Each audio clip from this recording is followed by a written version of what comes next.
안녕하세요. 기업교육연구소의 박신재입니다. 오늘도 아주 귀한 분 모셨는데 안녕하세요. 네, 안녕하세요. 도성입니다. 반갑습니다. 네, 도성훈 대표님 모셨습니다. 지난번에는 이제 가결산 전략으로 정책 자금을 준비하는 그런 전략적인 부분을 말씀을 주셨는데요. 이번에는 내년도에 좀 확대된다는, 예산이 확대된다는 R&D, 바우처 등으로 정부 무상한 자금 확보 전략이라는 주제로 오늘 얘기를 해 주실 겁니다. 대표님, 사실 작년에는 사실 많은 분들이 이제 R&D 자금이 축소돼서 영업적으로 굉장히 힘들었다고 얘기를 들으셨는데 내년도는 지금 많이들 예상하는 대로 R&D 예산이 네. 늘어날까요? 네, 최근에 이제 언론 보도가 내년도 예산 국회에 이제 통과하기 위해서 예산을 잡는 지금 시점입니다. 그래서 각 행정부처에 모아가지고 신문이 나온 바에 의하면 예산이 그래도 전전년에 비해서는 부족하지만 그래도 거의 한 30조 가까이 이렇게 될 것 같아요. 희망적인 소식입니다. 네네. 네, 그리고 소주제로는 정부 지원금, R&D 바우처, 스마트 공장이라는 주제로 해주셨는데요. 오늘도 전체적으로 어떤 내용을 좀 해주실지 네네. 처음에 짚어주시고 진행해 주시면 좋을 것 같습니다. 네, 30분이라는 그 짧은 시간에 압축해가지고 여러분들한테 첫 번째 장표는 정부 지원 자금이 전반적인 개요. 그 다음에 R&D, 정부 지원 사업. 그 다음에 두 번째는 그 정부 지원 자금 중에서도 바우처라는 부분이 최근에 이제 이슈가 되고 있습니다. 그래서 여러분들이 바우처 지원 사업 중에서도 제조업 중심의 혁신 바우처. 그 다음에 세 번째는 이제 스마트 공장. 그다음 네 번째는 정부 지원 사업을 여러분 내년도에 하기 위해서 CEO가 어떤 준비를 해야 되는지 지원 사업 준비 방법 요렇게 네 장표와 그다음 Q&A 요렇게 들어가도록 하겠습니다. 이번 장표는 정부 지원 자금 전반적인 게 대해서 여러분 같이 공부할 수 있는 개요 시간입니다.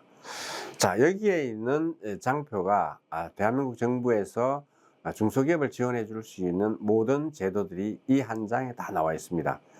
자, 빨갛게 되어 있는 정책자금 융자는 갚아야 되는 자금들. 요거는 이제 이전 시간에 다 했던 부분이고요. 요 빨간 그 부분으로 체킹된 부분 나머지 파랗게 되어 있는 거는 그 정부 지원금 중에서 가장 비중이 큰 R&D 연구개발 지원 자금입니다. 그 다음 두 번째는 창업진흥원에서 하는 창업 지원 자금, 스타트업 기업들 지원해 주는 거. 그 다음에 제조기업을 지원하는 스마트 팩토리. 그 다음에 바우처 지원. 그 다음에 우리가 지방자치단체 산하기관들이 많이 있습니다. 테크노파크도 될 수 있고, 경기도면 경기도 경제과학진흥원. 이런 것들 전부 다 경기도의 산하 자금으로 관내에 있는 기업들을 지원해 줍니다. 모든 대한민국 지역에 다 있습니다. 그 다음에 특허 지원. 그 다음에 나머지는 여러분들이 수출한다든지 여러 가지 판로 지원, 전시회 박람회 이러한 것들이 정부에서는 기업들이 성장하는데 도움을 주기 위해서 굉장히 다양한 제도를 갖고 있습니다. 이거를 적절하게 여러분들이 잘 활용하는 게 기업 성장에 큰 도움이 될 거라고 보고 있습니다. 자, 이 장표는 정부 지원 사업, 특히 이러한 부분들이 회사가 설립이 되고 3년, 5년, 7년, 그 다음에 엑시달 단계에 과연 IPO로 갈 것이냐, M&A를 할 것이냐, 아니면 이렇게까지 했는데 회사가 도저히 어렵다라고 판단했을 때는 빨리 문을 닫는 게 가장 낫습니다. 이렇게 했을 때는 폐업 정리를 어떻게 할 것인지 이런 부분들을 하나의 S자곡서로 기업의 성장 곡선이라고 보시면 되겠습니다. 하단 부분은 오늘은 이제 논의고 상단 부분에 있는 부분들이 기업의 정부 지원 사업, R&D, 스마트 공장, 바우처, 그 다음에 창업 사업화, IP 특허, 그 다음 기업인 이러한 부분들이 기업이 하나 노란 게 하나가 1년이라고 예를 들어 가정하면 1년부터 3년 왜냐하면 3년 정도 되면 기업이 우리가 마케팅에서도 캐점이라 그러는데 회사가 문을 닫을 가능성이 많습니다. 통계학적으로 5년 이내 기업은 중소기업이 90%가 생존을 못한다고 나와 있습니다. 그렇기 때문에 이러한 곡선에 맞춰서 사실은 한 7년 정도 내외가 되면 우리가 초등학교 학생들이 8살에 입학을 하고 7살까지는 유치원생입니다. 국가는 7년 이내 기업들한테 세제 혜택을 많이 줍니다. 그러니까 8년이 넘어가면 스스로 성장을 해야 됩니다. 7년까지는 아직까지 기업은 유아기로 보기 때문에 국가의 보호를 지원을 해준다고 보시면 됩니다. 그러면 초반기에 기업들이 정부 지원과 창업성장, 디딤돌, 아니면 비대면 바우처, 애창패라고 또 있습니다. 초창패, 애창패 여러분들 많이 이제 초기 스타트 기업들한테 해당됩니다. 그 다음에 기업이 조금 성장을 하면 기술혁신, 20억이 넘는 기업들만 매출이 20억 넘는 기업만 신청해요. 그럼 제조기업들 공정, 그다음 팁스, 구매부 조건 이런 순서대로 기업이 성장하면 여러분들이 신청할 수 있는 다양한 정부 지원 자금이 있다. 이렇게 이해하시면 되겠습니다. 자, 요 장표는 이제 정부 지원 자금을 우리가 보통 전 행정부처에서 뭐 국토부도 있을 수도 있고 문화부도 있을 수 있고 산자부 가계부 다 있습니다. 그러나 오늘은 거의 대다수의 모든 기업들이 중소벤처기업부에 지원을 많이 하고 있습니다. 자, 중소벤처기업부에는 3개 기관이 있습니다. 기정원이라는 R&D를 지원하는 관장기관, 그 다음에 창업진흥원은 사업화 자금을 지원해주는 애창패, 초창패 뭐 이런 창도패가 있습니다.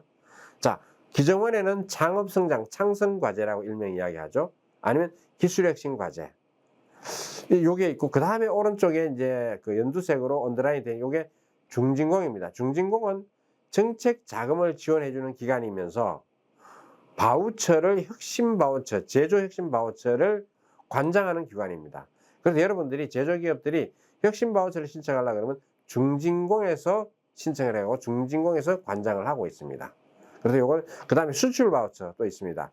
수출 바우처가 수출을 할 수 있는 기업들은 이게 수출 바우처 금액이 많습니다. 1억 가까이 지원을 해주는 겁니다. 그래서 바우처 부분은 중진공에서 관장을 하고 있다. 이렇게 이해하시면 되겠습니다. 자, 그럼 정부지원금 중에서 기술정보진흥원에서 하는 기술혁신 가장 매출액이 20억 넘는 기업만 신청이 가능해요. 1년에 3번입니다. 올해까지 1, 4, 7, 1월달, 4월달, 7월달에 공고를 합니다. 그리고 접수도 합니다. 그래서 여러분 내년에도 3번이 있을지 그거는 발표를 해봐야 되는데 통상의 상황을 이어간다 그러면 내년에도 3번을 신청할 수가 있습니다. 그러면 1월 달에 신청을 하면 되고 1월 달에 안 되면 4월 달에 신청 준비, 4월 달에 안 되면 중반기에 7월 달에 신청을 준비해 가지고 1년에 한 번은 여러분들이 신청하셔 가지고 선정되기를 기대하겠습니다. 자, 여기에서도 기술혁신도 다양하게 내용이 있습니다. 그래서 요거는 뭐 수출 지향형, 시장 확대, 아니면 시장 대응 이렇게 해가지고 중기부에서 가장 큰 금액이 4년 동안에 20억까지 지원해 주는 게 최대 규모입니다. 뭐 1억 아니면 2억 지원해 주는 게 중기부의 경우인데 20억까지 지원해 준다. 그 다음에 규모 두 번째로 큰 게 시장 확대형이라고 1년에 3억 가까이. 그 다음에 시장 대응이라고 1년에 2억 5천. 그게 2년까지 5억 내지 6억을 지원해 주는 게 기술혁신 개발 과제입니다. 자, 그 다음에 우리가 창업을 하면 7년 이내에 모든 기업들이 연구개발할 수 있는 그런 어떤 인적 자원을 갖고 있다 그러면 창업성장기술개발 사업을 거의 대다수가 신청한다라고 보시면 되겠습니다. 그래서 창업기업에 어떻게 보면 굉장히 중요한 지원 사업입니다. 그래서 창업성장 기술개발 사업 올해 한 2,500억 가까이가 예산이 있었고요. 창업한 지 7년 이내 기업. 두 번째는 매출액이 20억이 넘으면 안 됩니다. 제가 회사가 1년밖에 안 됐는데 매출액이 21억이 됐어요. 그러면 신청이 불가능합니다. 그래서 전년도의 매출이 20억을 넘지 않아야지만 신청이 가능한 게 창업성장입니다. 그러면 결국에는 어떻게 우리가 권투로 말하면 아니면 레슬링을 플라이급 기업들만 같이 리그를 하는 거지 플라이급을 하는데 헤비급 선수가 들어오면 이거는 안 되죠. 그거하고 똑같습니다. 여기에는 디딤돌, 한 번도 R&D를 하지 않은 기업들이 신청할 수 있는 디딤돌, 그 다음에 팁스, 스타트업 기업들이 엑셀러레이터의 지원을 받아가지고 어떻게 신청하는, 여기에는 굉장히 기술력이 뛰어난 기업들이 팁스를 신청한다라고 보시면 되겠습니다. 그래서 디딤돌은 1년에 맥시멈 1.2억을 지원해 준다. 그 다음에 전체 사업비의 80%, 맥시멈 1.2억. 그러면 20%는 한 3천만 원 정도 되겠네요. 예를 들어서 그러면 1억 5천이 전체 사업비고 80%가 1억 2천. 나머지 3천만 원 회사에서 부담하는 겁니다. 그래서 항상 정부에서는 정부지원금 100% 지원해 주는 건 없습니다. 매칭, 우리 회사도 부담을 한다. 이렇게 알고 계시면 되겠습니다. 자, 그 다음에 창업진흥원입니다. 이게 스타트업 기업들을 지원해 주기 위해서 만드는 기관인데 여기에는 창업을 준비하는 애창패, 창업을 초기에 1년부터 3년 기간에 있는 거는 초기 창업 패키지. 그 다음에 창업한 지 3년에서 7년 이내 기업은 창업성장 창도패라고 창업 도약 패키지, 이건 3억 가까이 지원해주고 나머지 예창패, 초창패 이런 건 전부 다 1억 가까이 지원해주는데 통상적으로 한 60%, 6천만 원 정도가 평균적으로 어떻게 보면 지원이 된다. 1억 한다고 해서 1억 다 지원해주지 않습니다. 단 기술정보진흥원에서는 1.2억을 신청하면 1.2억이 나오는 기업도 있고 뭐 8천만 원이 나오는 기업도 있는데 여기는 거의 한 평균적으로 발표되기를 한 6천만 원 정도 지원이 된다. 이렇게 하시면 되겠습니다. 자, 그러면 창업진흥원에서 애창패와 초창패, 창도패 이것들이 나와 있습니다. 한 몇백 가지 중에서 가장 규모가 있는 600억, 500억, 뭐 600억 가까이의 예산을 확보하고 있고 공고는 2월 말입니다. 1월 말. 그렇기 때문에 기술정보지원원의 R&D 기술기는 1월 달에 다 공고합니다. 아니면 12월 달에 공고할 수 있습니다. 자, 창업진흥원도 1월 말에 공고한다고 나와 있죠. 그러면 결국에는 지금 10월 달부터는 12월 달까지 석 달 동안에는 내년도에 R&D나 정부 지원금을 받기 위한 정책 자금도 똑같습니다. 가결산하고 이런 부분을 지금부터 여러분들이 강의를 듣고 준비를 하셔야 됩니다. 이 사업 공고를 하자마자 여러분들이 R&D를 신청한다, 창업 자금을 신청한다, 사실 어렵습니다. 2달 전에는 사업계획서 써가지고 주변의 도움을 받고 그런 사업계획서를 견고히 하고 난 다음에 신청을 해야 됩니다. 이 R&D나 정부지원금 자체가 신청하는 게 무상자금 갚지 않아도 되기 때문에 경쟁률이 계속 증가를 합니다. 그러면 가장 우수한 기업들한테만 주기 때문에 여러분들이 이건 준비되지 않는 기업들은 받기가 어렵다. 그래서 한 몇 달 전부터 항상 준비를 하셔야 된다. 그러면 정부지원금을 심사하는데 중요한 요소가 되고 있는 기술성, 사업성, 개발 역량, 그 다음에 선행연구 우수성, 요 네 가지가 중요한 평가 요소입니다. 그러면 아이템이 우수해야 됩니다. 여러분들이 하고 있는 이 아이템이 전문 분야, 기계면 기계 전문 박사들, 기계 분야에 사업을 하는 CEO들이 평가위원으로 위촉된 분들이 평가를 합니다. 그럼 그 산업에 대한 이해도가 굉장히 높겠죠. 이 아이템, 지금 시장에는 안 맞아. 금방 판단할 수가 있습니다. 그러면 그분들이 심사위원들이 봤을 때, 이 아이템 굉장히 독특해. 아주 좋을 것 같아라고 판단이 돼야 돼요. 그 다음 두 번째, 이게 해외로 나갈 수 있는 아이템이냐. 이제는 국내 내수용 제품에 대해서는 크게 좋은 평가를 받지 못합니다. 반드시 글로벌. 이제는 지구촌이 어떻게 보면 단일 시장권이잖아요. 뉴욕에 있는 정보도 막바로 실시간으로 인터넷에 볼 수 있는 시대입니다.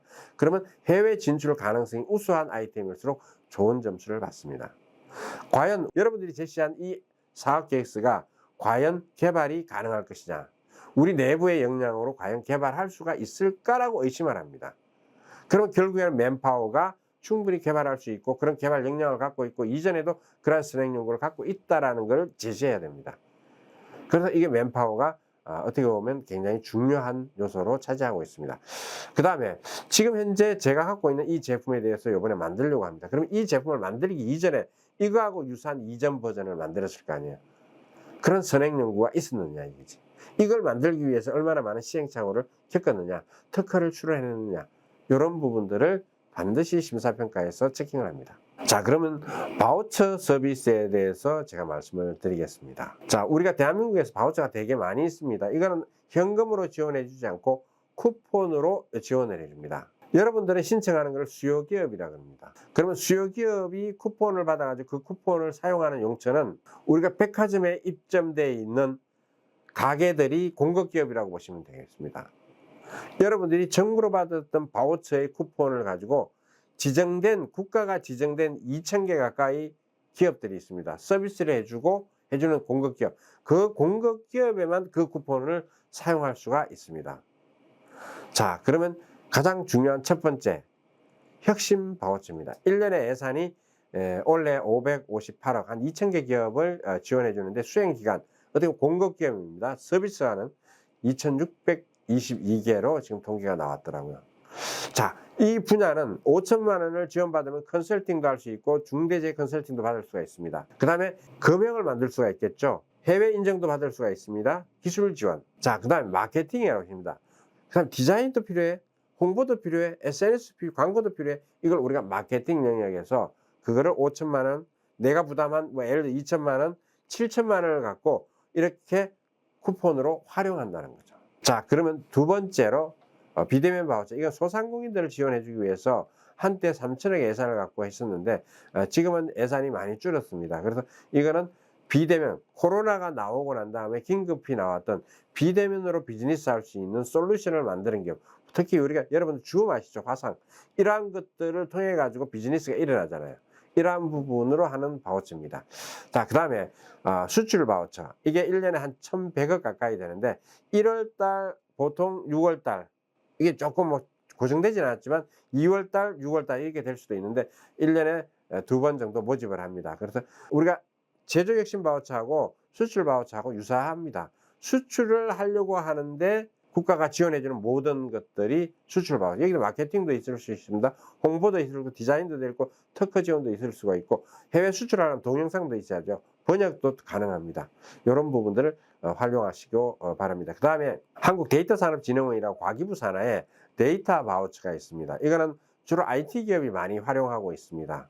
그래서 예산이 한때 8,500억이 2020년부터 25년까지 6년간의 예산이 8,500억인데 지금이 이제 내년도 되면 이제 일몰되는 과제입니다. 그래서 올해 24년이 460억, 내년도에도 한 500억 내외가 남아있는 금액이 있지 않을까 이렇게 생각을 하고 있는데 여기에는 주로 데이터 가공이 한때 4천만 원인데 3,200만 원으로 줄였습니다. AI가 7천만 원인데 5,400만 원으로 줄였네요.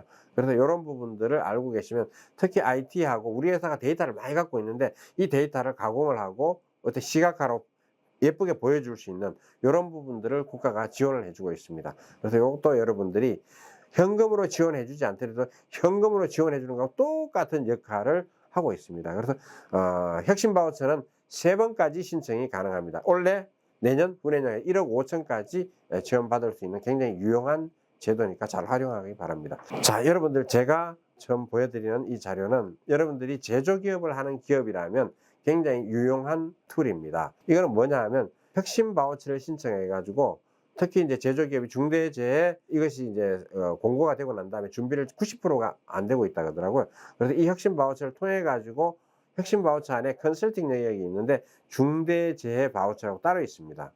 원래 처음으로 나왔는데 이걸 활용을 해 가지고 여러분들이 중대재해 컨설팅을 받을 수도 있고 그걸 통해 가지고 시제품도 기술 분야에 활용할 수도 있고 그 다음에 디자인, 마케팅, 홍보도 이걸 통해 활용할 수가 있습니다. 그러면 여러분들이 공장에 여러 가지 어려웠던 중첩법을 대응할 준비를 혁신 바우처를 통해서 해결할 수가 있습니다. 자, 그럼 제조기업은 대다수가 스마트 팩토리, 스마트 공장이 가능합니다. 적게는 5천만 원, 많게는 2억 가까이 지원을 해주고 공장의 최신식, 그 다음에 똑똑한 공장 라인을 만들 수가 있습니다. 그 다음에 공정 개선, 그 다음에 지역 테크노파크에서 시제품이나 혁신 바우처의 스몰 바우처라고 따로 있습니다. 작은 바우처.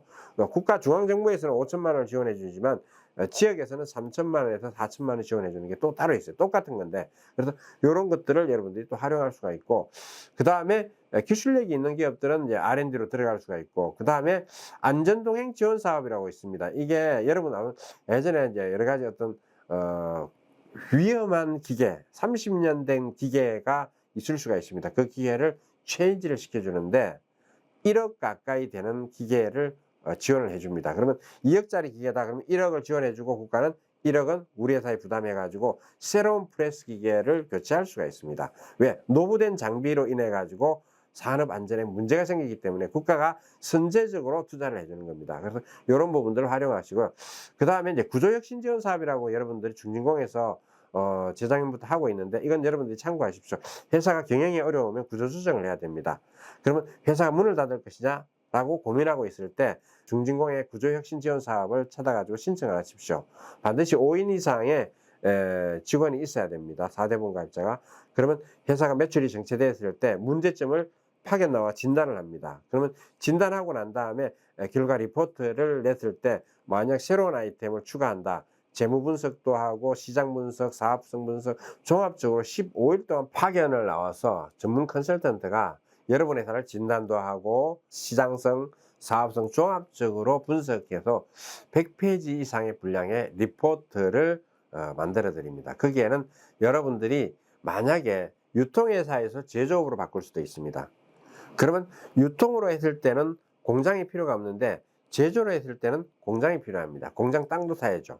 공장이 있으면 됩니까? 기계 들어와야 되겠죠. 이러한 것들까지도 지원이 가능합니다. 그래서 지금 목이 찬 기업들, 융자금이 목이 차가 더 이상 안 되는 기업들한테는 여러분들이 유일하게 살 수 있는 창구가 구조혁신 지원 사업입니다. 그래서 1년에 한 1000개 정도를 무료로 컨설팅을 해줍니다. 거기서 여러분들이 요걸 통해 가지고 이걸 주변에 이야기를 하니까 잘 모르시더라고요. 그래서 이런 부분을 활용하셔가지고 그 다음에 컨설턴트 또한 데이터베이스가 있습니다. 여러분들이 가장 적합한 부분을 여러분 선택을 할 수가 있습니다. 이건 참고로 하시고 그 다음 우측 상단에 있는 외국인 고용 E9 비자에서 E7 비자 여러분들 특히 고위험 아니면 뿌리하고 관련된 그런 쪽에 사실은 우리 내국인들이 취업을 안 하려고 합니다. 공장은 가동해야 되는데 이런 부분을 해결해 주는 게 외국인 E9 비자입니다. 근데 지금은 이 생산성이 떨어지고 그 다음에 이러한 부분 때문에 외국에서 공대를 나온 E7 비자 인력들을 수입하는 게 문호가 굉장히 많이 개방이 됐습니다. 그래서 올해 35,000명, 한 4, 5년 전까지는 600명의 쿼터만 있었는데 지금 공장에 문제가 많이 생기다 보니까 국내 내국인의 4년제 공대생들도 전부 다 대기업 가려고 하지 중소기업에 오려고 하지 않습니다. 그래서 이런 문제점을 해결하기 위해서 외국인 노동자 중에서 공대를 나온 인력을 유치하는 이런 것들도 법무부에서 관할을 하는데 이런 부분들도 여러분들이 활용할 수가 있고 그 다음 병역 특례 그 다음 여러분들이 아마 공장에서 클린 사업장이라고 있습니다. 고위험 개선 사업 이런 부분들도 여러분들이 활용을 하시면 되겠습니다. 자, 요건 이제 제조업입니다. 여러분 뿌리하고 그 다음에 뭐 주조 소성 이런 것들이 있고 그 다음에 고위험 6대 업종 결국에는 공장의 위험도가 높으면 높을수록 이런 지원을 받기가 용이하다. 자, 그러면 혁신 바우처의 중요한 부분입니다. 자, 여러분들 기업들 중에서 지금 대표님 이 장표 6가지 항목에 해당이 되면 신청하면 승률이 있습니다. 근데 여기에서 항목에 만약에 누락되는 부분이 있다 그러면 신청하더라도 선정될 확률이 좀 떨어진다. 첫 번째 제조업이라 해야 됩니다. 두 번째 상품 매출이 아닙니다. 제품 매출 비중이 많아야 됩니다. 첫 번째로 많아야 돼요. 그 다음 부채 비율이 300% 언더. 그 다음에 기업 인정 수량이 특허를 포함해 가지고 5개 이상은 반드시 돼야 됩니다. 이게 15개까지 15점을 준다는 뜻이에요. 자, 그 다음 기업 부설 연구소를 보유하고 있는데 이거 인정에도 포함되지만 기업 부설 연구소가 있다는 것은 연구 인력이 2명 내지 3명이 있다는 겁니다. 전담 부서는 1명밖에 없잖아요. 결국엔 연구 인력이 많으면 많을수록 점수를 받을 수가 있습니다. 그 다음에 사학계획서 작성 인력을 보유하고 있느냐. 그 다음에 과연 혁신 바우처에 반드시 이 얘기가 필요하다. 아니면 절실하게 필요한 이유. 그 다음에 이 회사의 아이템 자체가 제품이 혁신성이 있느냐. 요 6가지가 중요한 선정 포인트가 되니까 그 다음에 사학계획서 작성하는데 안에 뭐가 들어가냐면 중요한 부분이 혁신성, 그 다음에 기술성 뭐 이런 부분들이 있으니까 이런 부분들을 여러분 사학계획서에 잘 녹여내야 됩니다. 그래서 심사평가에 경쟁률이 몇 프로 되냐면 몇천 개가 7,000개가 들어왔다네요. 7,000개. 그 중에 한 900개 정도가 선정이 되는데 8대1 가까이 되네요. 엄밀히 말해가지고. 그래서 경쟁률이 R&D는 10대1이 넘는다고 보시면 되고요. 그 다음 바우처가 원래 5대1 정도 되는데 7대1로 올라가고 있고 수도권보다 지방은 경쟁률이 조금 떨어집니다. 그래서 지방에 계신 기업들이 유리하다라고 예상하시면 되겠습니다. 그 다음에 이제 스마트 팩토리 부분입니다. 스마트 팩토리 부분은 여러분들이 제조회사는 거의 대다수가 알고 계시기 때문에 적게는 5천만 원, 많게는 2억까지 지원해 주는 겁니다. 그래서 여러분들이 이거는 정부에서 5대5입니다. 50%는 우리가 부담하고 50%는 국가가 지원해 줍니다. 2억짜리 프로젝트라 그러면 4억짜리 프로젝트가 되겠죠. 2억은 지원해 주고 2억은 우리가 부담하고 5천만 원을 지원해 주면 5천만 원을 우리가 부담하면 1억 전체 프로젝트가 됩니다. 1억하고 4억 프로젝트라고 보시면 되겠습니다. 자, 그러면 이제 중요한 준비 방법이 어떤 게 있는지 여러분 첫 번째 개발 아이템 선별하시고 시장 조사하고 경쟁사 분석이 들어가 줘야 됩니다. 사학계획서에도 많이 들어갑니다. 사전에 특허 출원, 선행 특허도 준비하셔야 되고 그 다음에 가점 요소가 있기 때문에 기업 인정, 뭐 연구소 벤처, 이노비저, 메인비저 이런 것들을 갖고 있어야 되고 과연 우리 회사가 맨파워가 심사 기준에 적합한 인력들을 확보하고 있는지 이렇게 체킹하셔야 되고요. 왜? 심사평가 기준에 의거해서 제가 말씀을 드리는 겁니다. 그 다음에 사학계획서가 첫 번째로 가장 중요합니다. 우리가 남녀가 만나는 첫인상이 중요하듯이 사업을 하면 그게 문서로 내가 생각하고 있던 여러 가지 구상을 사학계획서 풀어내야 됩니다. 그 사학계획서. 그 다음에 이러한 사학계획서를 어떻게 잘 작성하는지 이거 사업설명에 공청회를 하고 있습니다. 이걸 여러분들이 발품을 팔아야 돼요. 그 다음에 5번째는 과연 안정적인 수요처를 확보하고 있느냐. 그 다음에 마케팅, 영업 전략, 사업화 전략, 뭐 수합 분석. 그 그 다음에 국가가 이걸 지원해 줬을 때 많은 기대 효과가 있는지, 그 다음에 이제 6번째 중요한 사학계에서 녹여야 될 게 개발 컨셉에 대한 개념도, 도식화된 그래픽, 그 다음에 구체적인 사업 프로세스, 방법, 전략, 이런 것들을 준비를 하셔야 되고, 그 다음에 만약 요걸 개발한다 그러면 요걸 어떻게 성능 지표, 여러 가지 어떤 단위가 있습니다. 만약에 우리가 층간소음을 방지하는 기계 장치를 만든다 그러면 층간소음의 단위는 뭡니까? 데시벨입니다. 그러면 몇 데시벨리를 넘지 않는 소음을 잘 완충 역할을 흡수해 줄 수 있는 그런 재질의 제품을 만든다, 이렇게 보시면 되겠습니다. 그럼 여러분 만들려고 하는 제품에 대한 뭐 단위, 그다음 이런 것들이 있기 때문에 7가지 항목 자체를 잘 이해를 하시고, 이런 부분을 사전에 많은 준비를 하셔가지고 기업경영연구소, 우리 기업경영연구소 여러분 오늘 강의한 이 주간을 통해 가지고 여러분들이 도움을 받을 수도 있고, 이 기간을 통해 가지고 저한테 도움을 해주시면 여러분들 충분히 도움을 드리도록 하겠습니다. 네, 대표님 잘 들었습니다. 네, 사실 여기 정부지원사업 신청하는데 이제 질문들이 좀 몇 가지 들어왔는데 그걸 좀 네. 여쭤보도록 할게요. 예, 예. 정부지원사업 신청하는데 중요한 핵심 포인트가 무엇인가요? 심사평가 기준으로 얘기해 주셨는데, 사실 우리 대표님 사전에 얘기를 안 해주신 게 하나 있는데 네네. 심사 많이 하셨죠? 네네. 지금까지 한 80번 가까이 아. 심사평가를 그래요? 뭐 중기부, 산자부, 네. 과기부, 그다음에 뭐 문화부, 지방자치단체까지 쭉 하고 있었어요. 그럼 지금 앞에 말씀하신 거는 심사위원의 시각에서 그럼요. 약간 예. 모범답안 보여주시면 불법. 그 기준은 오픈돼 있어요. 사실은. 네네, 알겠습니다. 네. 그러면은 지금 핵심 포인트 몇 가지만 좀 짚어주시겠습니까? 네네. 첫 번째는 이제 기술 개발 역량입니다. 우리 회사의 개발자가 과연 여러분들이 제안한 과제를 신청한 그 아이템을 개발할 수 있을까? 그동안의 개발 업력을 갖고 있는가라고 개인의 이력서가 다 들어갑니다. 개인 이력서가.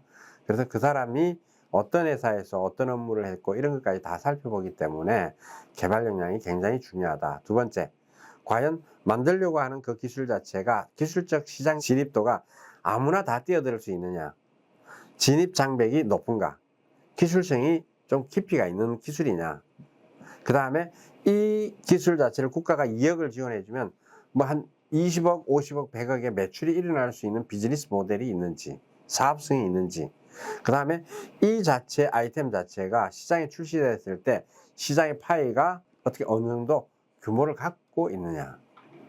그 다음에 이제 어떻게 보면 특허나 연구소 의무, 대기업 거래, 수출 여부, 가장 중요한 사업계획서를 인력이 있어가지고 그 사업계획서를 심사위원들이 바라봤을 때 이해하기 용이하도록 쉽게 풀어낼 수 있느냐.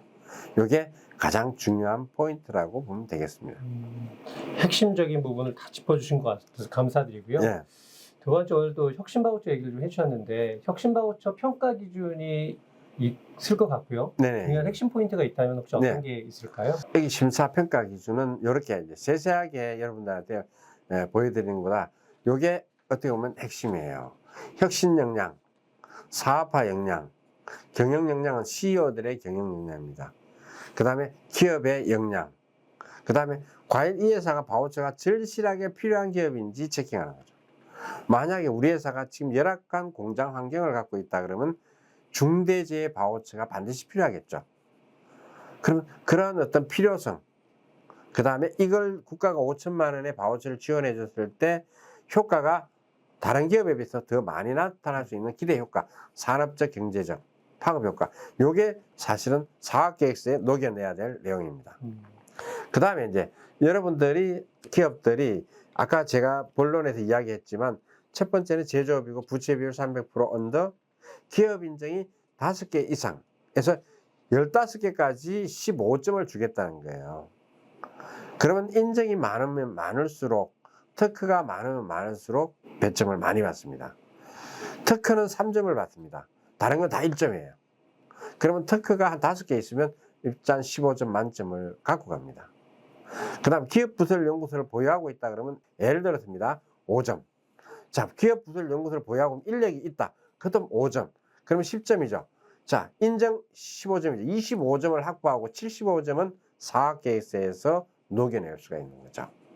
그래서 제가 올해 한 10개를 어떤 특정한 기관을 통해 가지고 컨설팅 자문을 해줬는데 2개가 떨어지고 8개가 다 됐어요. 80%. 그래서 요 가이드라인을 주가지고 업체를 선별을 했습니다. 그래서 여러분들이 요걸 참고하시고, 만약에 이제 인연이 우리가 기업경영연구소하고 인연이 되면 제가 사업계획서 작성하는 방법과 요령을 혁신역량 사업에 이렇게 제가 안내를 해드립니다. 그러면 여러분들이 제 사업계획서 쓰는 인력이 회사의 내부에 있으면 얼마든지 따라올 수가 있습니다. 단 가이드라인 자체에서 미흡하다 그러면 사실 어렵습니다.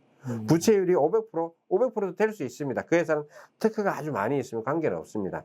단지 300% 언더가 경영평가 점수에서, 경영역량 점수에서 어떻게 보면 300% 언더 정도는 돼야지 점수를 많이 받을 수 있다. 이렇게 이해하시면 되겠습니다. 대표님 잠시만요. 네. 질문이 좀 생겼는데 경영 역량과 기업 역량이 살짝 좀 헷갈리는데 네. 이건 어떤 경영 역량은 일단 이제 우리가 이제 CEO 역량이라고 보시면 됩니다.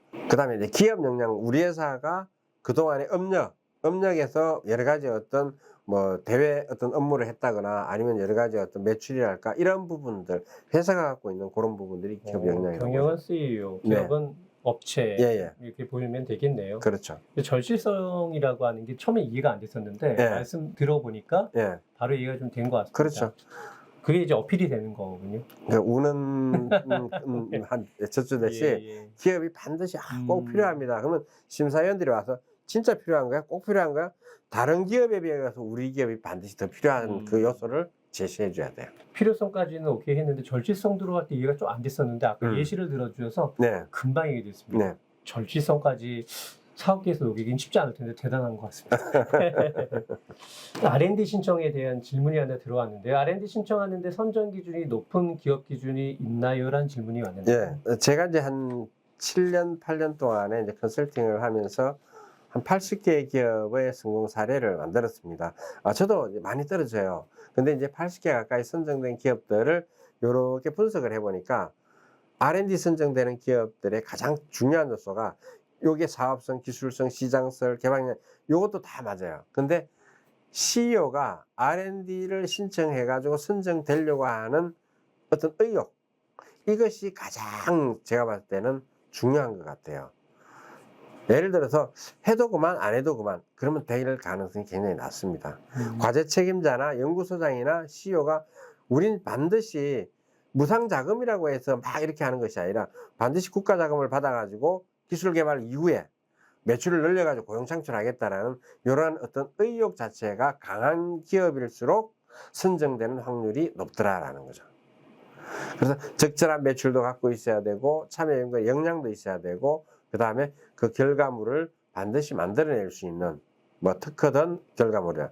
그 다음에 사업계획서 작성 능력도 있어야 되고 대면 발표 능력, 표현 이런 모든 부분을 사실은 기업경영연구소를 통해 가지고 제가 여러분들한테 인연이 되면 프레젠테이션 하는 방법, 사업계획서 작성하는 모든 걸 다 교육을 거치고 코칭을 다 한다. 이렇게 생각하시면 되겠습니다. 정말 도움이 많이 될 것 같은데요. 지금 이제 사실 심사 80건 정도의 네. 심사를 참여한 경험치로 말씀을 해주셔서 그렇죠. 맞아요. 가이드를 알고 얘기하시니까 사실은 이거지라고 했는데 저는 약간 느낌이 콜럼버스 달걀처럼 했을 때는 뭐 전혀 모르다가 누가 몰라 아는데 사실은 이런 기준을 아는 기업과 네. 이런 기준을 알지 못하는 기업은 정말 성공의 뭐 성패가 차이가 많이 날 것 같습니다. 그렇죠. 네. 만약 이제 여러분들하고 같이 이제 이런 어떤 관계의 어떤 교육에 이제 여러 가지 사례, 심사평가 들어갔을 때 어떤 기업은 어떻게 대응을 하고 이런 것들까지 실사례를 제가 여러분에게 설명을 해드립니다. 예, 오늘 정말 많은 기업들이 원하는 정부 지원 사업, 그 어려운 사업들에 통과하기 위한 어떻게 보면 치트키를 좀 알려준 것 같은데요. 사실은 이 이외의 단계도 당연히 있겠죠. 그래서 오늘 과정을 통해서 많은 기업들이 어렵게 생각하는 R&D, 그 다음에 바우처 등의 사실 성공을 위해서 필요한 어떤 선생님, 오늘 좀 제가 알게 된 것 같아서 저도 다시 한번 감사의 말씀드립니다. 예. 오늘도 이제 좋은 내용으로 함께 해주셨는데요. 마무리 하시면서 우리 대표님들께 이 시점에 정부 지원 사업과 관련된 한 말씀 해주시면서 오늘 마무리 해주시면 어떨까 싶습니다. 네. 기업을 경영하는데 굉장히 어려운 부분이 이제 자금 조달이지만 기술이 없으면 기업은 성장이 도태될 수밖에 없습니다. 여러분들은 중소기업은 기술을 반드시 갖고 있어야 되고 매년 기술을 업그레이드를 해야 되는 게 필수 성공 요소입니다. 그걸 또한 자체적인 돈이 있어서 자체적으로 해도 되지만 국가에서 여러분들이 기술이 뛰어나면 국가가 지원해 줍니다. 그걸 여러분들이 잘 활용하는 게 CEO의 역량이 아닌가 저는 생각을 하고 있습니다. 대표님 오늘 함께 해주셔서 너무 감사드리고요. 네. 들으신 분들도 오늘 도움 많이 되셨는지요? 저는 옆에서 정말 재밌었습니다. 오늘 또 많이 감사합니다. 배웠습니다. 네. 앞으로도 또 기업을 운영하는 데 필요한 자금 또 이런 정부 지원사뿐만 아니라 굉장히 또 다양한 또 도움 주실 수 있는 게 있다고 들었는데요. 네. 다음번 방송에서도 한번 오픈해 주실 수 있으시죠? 네네, 그럼요. 그 네네. 경험 사례 얼마든지 가능합니다. 감사합니다. 네. 오늘 함께 해주신 대표님들 그리고 전문위원님들 모두 다 감사드리고요.